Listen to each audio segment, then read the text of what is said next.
Hi friends, and welcome back to Bigfoot Lovers. If this is your first time here, we're happy to have you join us. And to all our loyal viewers, thank you for sticking with us. You are what makes this channel special.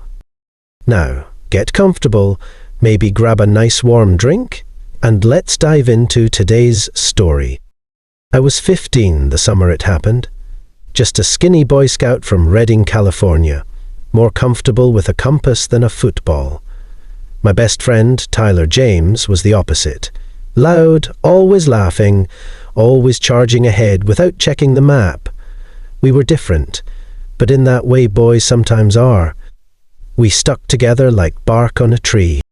That summer of 1971, our scout troop took a weekend trip deep into the Klamath National Forest, right near Bluff Creek outside Willow Creek.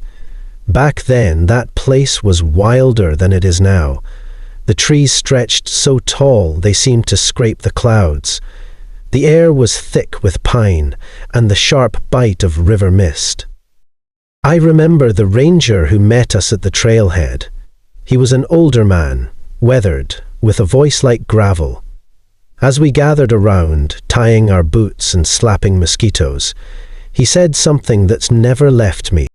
He told us, stick to the trail, stay together, and if you hear something strange, don't go looking for it.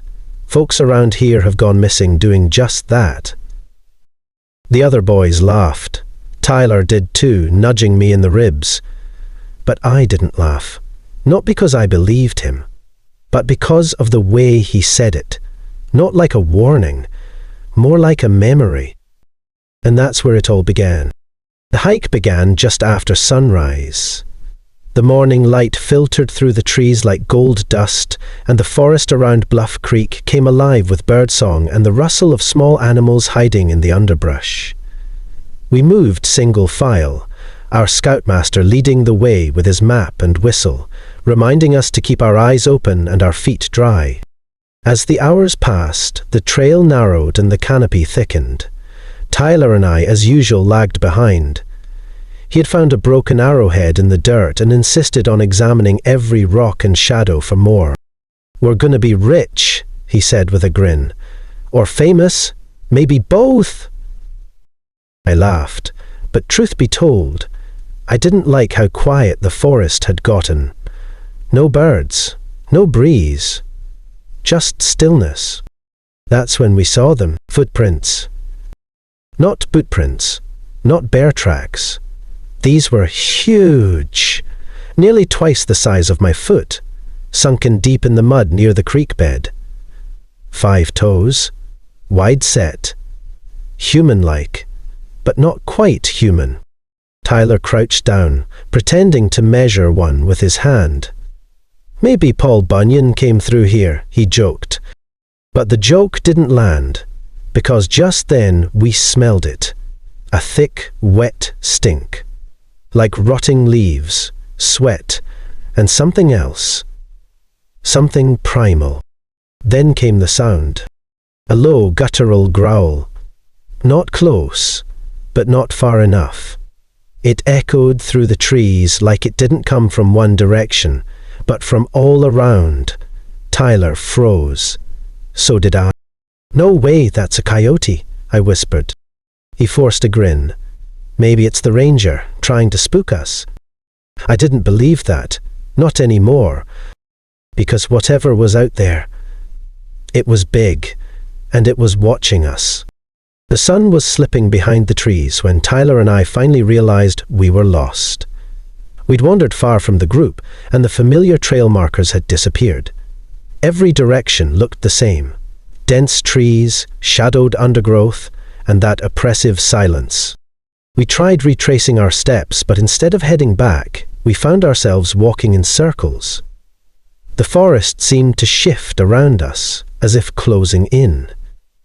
Panic started to creep in, but we forced ourselves to stay calm.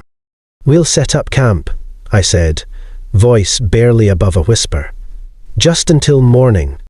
Tyler nodded, his usual bravado gone. We gathered dry branches and built a small fire, its flickering light the only comfort in the gathering darkness. Then the noises began.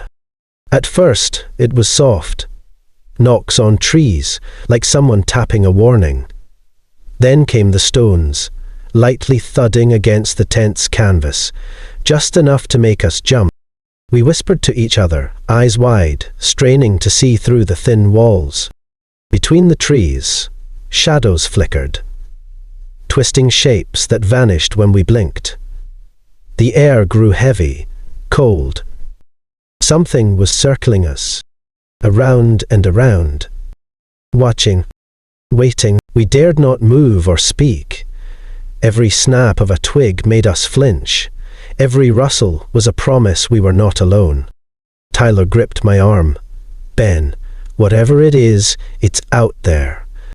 And as the night stretched on, with no sign of rescue, I realized this wasn't just a story. It was real. The night stretched on, heavy and still, until I woke with a start. The fire had long died down, and an eerie silence hung over the forest. No crickets, no rustling leaves, just a thick, unnatural quiet. Then, out of nowhere, a sharp snap cracked through the silence, a twig breaking, close by. Tyler and I froze, hearts pounding in the darkness. I carefully peeked through the small flap of the tent. At first, I saw nothing but shadows. Then, just beyond the flickering remnants of our firelight, something moved. It was enormous.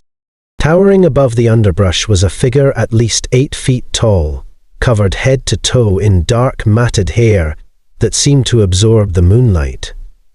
Its eyes, glowing faintly, a strange amber color, locked onto the tent, like it had been watching us all along.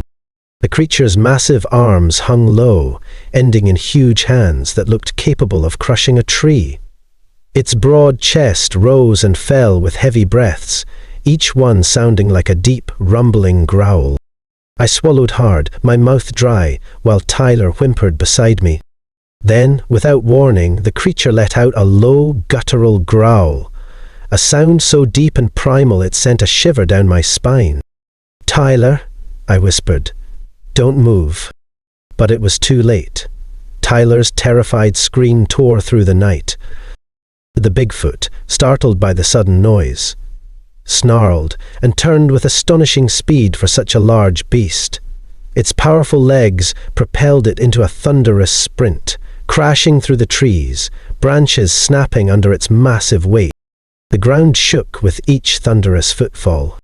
"Run!" I shouted, and we scrambled out of the tent, stumbling over roots and rocks as we dashed into the dark forest. Our breaths came in ragged gasps, lungs burning. The sound of heavy footsteps echoed behind us, relentless and terrifying. Branches tore at our clothes and faces. I tripped over a root and almost fell, but Tyler grabbed my arm and pulled me up. We didn't dare look back. We ran as fast as we could, adrenaline pushing us forward. The forest was a blur of shadows and broken branches. I could still hear the pounding footsteps fading but never fully disappearing. After what felt like an eternity, the sounds stopped. We finally slowed, panting and trembling beneath the thick canopy. We saw it," Tyler said, voice shaking. "Bigfoot is real." I nodded, swallowing the lump in my throat. The terrifying encounter had been real, more than just a legend whispered by the ranger.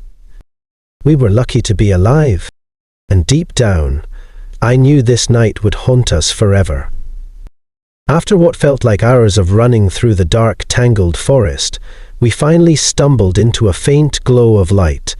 It was the ranger's campfire, and nearby, the rest of our scout group was gathered, calling out our names. We were pale, shaking, and covered in scratches. Tyler's eyes were wide, and I felt a cold numbness settle deep inside me. The ranger rushed over, his face tight with concern. "Benjamin, Tyler, what happened? We thought we lost you." "We saw something," I managed to say, my voice barely above a whisper. "Something big, something not human." Tyler swallowed hard, but didn't say a word. I could tell he didn't want to talk about it again. Not now, maybe not ever. The ranger nodded slowly. You're not the first to say that around here. I've heard stories for years about strange creatures in these woods. Tracks that don't belong to any known animal, weird sounds in the night. But no one's ever caught proof. You boys just might have. I reached into my jacket and pulled out my compass. It stopped working. The needle just spun around like crazy that night, like something was messing with it. That's the kind of thing folks whisper about around here, the ranger said. Electronics going haywire, compasses losing their way. It's as if the forest itself wants to keep its secrets. Tyler finally looked up, eyes still haunted. I don't want to go back there. Ever. I nodded in agreement. That night changed us. We had gone looking for adventure, for stories to tell. Instead, we found something real, something terrifying. Safe with the group again, we sat quietly by the fire. None of us spoke much. The forest was calm now, but the fear and wonder lingered inside us. We'd escaped the night, but we knew the legend of Bigfoot was no longer just a story. I've carried that night with me all these years. I know what I saw. It wasn't a bear. It wasn't a man in a costume. It was real. Something out there, beyond our understanding, watching us. For a long time after that, I struggled to make sense of it. I questioned my own memories. Was it fear playing tricks on me? But deep down, I knew. There was no denying the massive footprints, the glowing eyes, the low growls that echoed in the dark. That creature wasn't a myth. It was alive. That night changed how I see the world. It taught me that nature holds mysteries far beyond what we can explain. It showed me fear isn't just something to run from. Sometimes it's a reminder of how small we are in the grand scheme of things. Since then, I've learned to respect the unknown, to listen carefully to the whispers of the wild, because maybe, just maybe, Bigfoot is still out there, watching us from the shadows, silent and unseen. Some might dismiss it as fantasy, but I know the truth, and I believe that those of us who have seen it carry a responsibility to remember, to respect, and to protect the wild places where legends live. So next time you walk in the forest, keep your eyes open. You never know what might be watching you. If you've ever had an encounter with Bigfoot or know of strange happenings in the wild, please share your story in the comments below. Your experience might help others understand the mystery. Don't forget to subscribe and stay tuned for more real unsolved stories from the world's most mysterious places.